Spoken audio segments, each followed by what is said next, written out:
जय हिंद बच्चों। आज हम पाठ्य पुस्तक स्पर्श के गद्य खंड से पाठ 8 पढ़ेंगे, जो कि एक एकांकी है। नाटक के एक छोटे से अंक को एकांकी कहते हैं। प्रस्तुत एकांकी के रचनाकार हबीब तनवीर जी हैं। एकांकी का शीर्षक है कारतूस। बच्चों, क्या आप कारतूस का अर्थ जानते हैं? कारतूस का अर्थ है बंदूक या रिवॉल्वर में रखकर चलाई जाने वाली धातु की वह गोली जिसके अंदर बारूद भरा होता है। इस एकांकी में 1799 के ज़माने का दृश्य दिखाया गया है,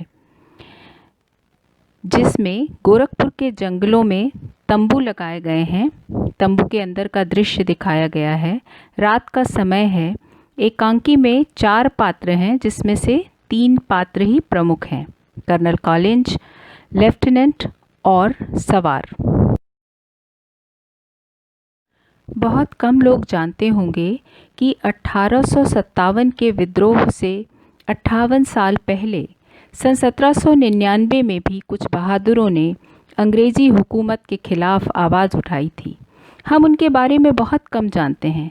आइए इस एकांकी के माध्यम से उनके बारे में कुछ और जानें। इस एकांकी में उर्दू शब्दों का बहुतायत से प्रयोग किया गया है। पाठ को अच्छी तरह से समझने के लिए इन शब्दों के अर्थ समझ लेना जरूरी है।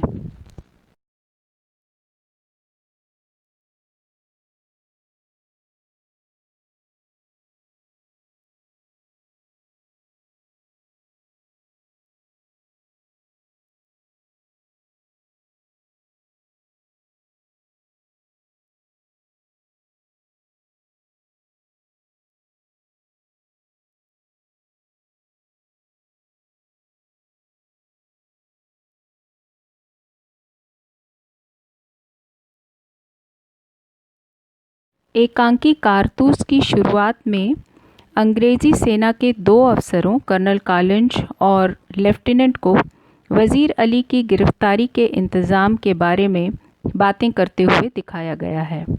वे वज़ीर अली की तुलना रॉबिन हुड से कर रहे हैं।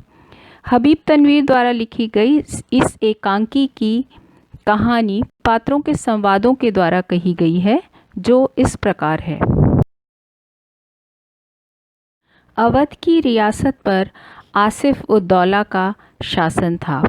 उसकी कोई संतान न होने के कारण आसिफ उद दौला का भाई सआदत अली अवध की गद्दी पर नज़रें गड़ाए बैठा था।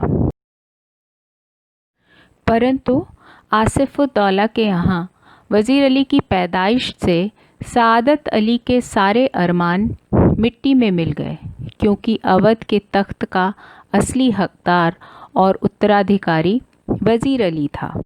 अवध की गद्दी पर बैठने के अपने सपने को पूरा करने के लिए सआदत अली ने अंग्रेज़ों की मदद ली। उसने अंग्रेज़ों के साथ मिलकर वज़ीर अली को अवध से बाहर निकाल दिया और खुद अवध की गद्दी पर बैठ गया।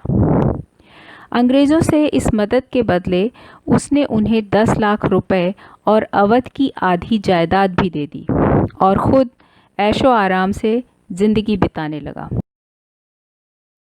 दूसरी ओर आसिफ उद दौला का पुत्र वज़ीर अली, जो अवध के तख्त का असली उत्तराधिकारी था, एक स्वाभिमानी और बहादुर शासक था। उसने अवध पर केवल 5 महीने शासन किया था और अवध को अंग्रेज़ों के प्रभाव से पूरी तरह आज़ाद कर दिया था।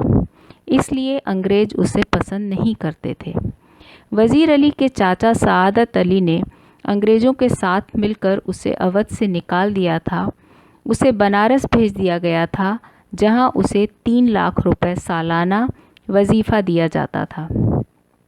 एक बार वज़ीर अली को गवर्नर जनरल ने कलकत्ता बुलाया। स्वाभिमानी वज़ीर अली को यह बात बहुत बुरी लगी। जब उसने इस बात की शिकायत बनारस में कंपनी के वकील से की, तो वकील ने उसकी शिकायत की कोई परवाह नहीं की, बल्कि उसे ही बुरा भला सुना दिया। वज़ीर अली को तो वैसे भी अंग्रेज़ों से नफ़रत थी। उसने वकील का काम तमाम कर दिया और अपने मुट्ठी भर भरोसेमंद सैनिकों के साथ आजमगढ़ की तरफ भाग गया।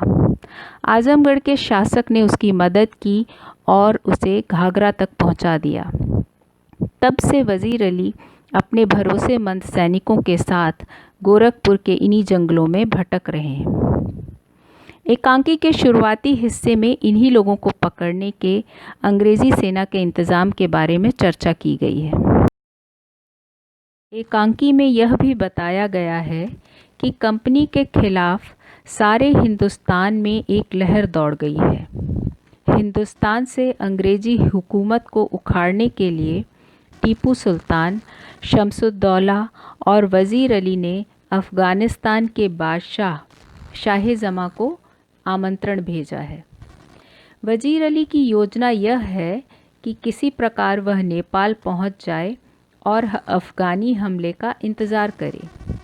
तब तक वह अपनी ताकत बढ़ाए, सादत अली को अवध की गद्दी से हटाकर अवध पर कब्ज़ा कर ले और अंग्रेज़ों को हिंदुस्तान से बाहर निकाल दे।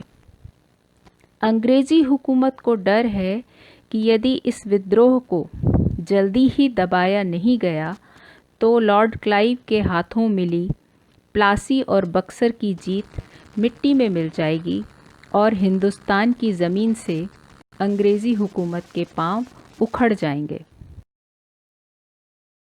एकांकी के अंत में दिखाया गया है कि लेफ्टिनेंट और कर्नल वज़ीर अली के बारे में बातें कर ही रहे हैं कि तभी एक घुड़सवार उनकी ओर आता दिखाई देता है। एकांत में घुड़सवार कर्नल से कहता है कि वज़ीर अली की गिरफ्तारी बहुत मुश्किल है क्योंकि वह एक जांबाज सिपाही है।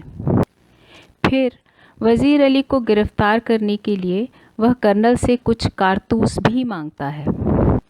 कर्नल के यह पूछने पर कि वह कौन है, मुस्कुराकर घुड़सवार अपना परिचय एक जांबाज सिपाही के रूप में देता है। कारतूस लेकर घुड़सवार चला जाता है।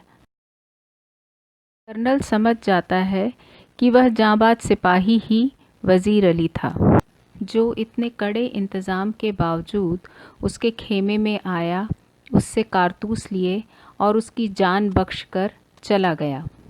अंग्रेज़ अफसर वज़ीर अली के इस कारनामे को देखकर दंग रह गए। अभी तक उन्होंने वज़ीर अली की बहादुरी की कहानियाँ ही सुनी थीं कि वह एक जांबाज आदमी है। अब उन्होंने वज़ीर अली की बहादुरी की मिसाल भी देख ली थी। बच्चों, भारत भूमि पर कई वीर जवानों ने जन्म लिया, जिनमें से कई लोगों के नाम भी हम नहीं जानते। वज़ीर अली भी उनमें से एक थे। आज़ादी के इन दीवानों के कारनामों को हिंदुस्तान कभी नहीं भूलेगा। भारतीय इतिहास में हर वह व्यक्ति स्वतंत्रता सेनानी कहलाएगा जिसने कभी भी भारत की आज़ादी का सपना देखा होगा। जय हिंद।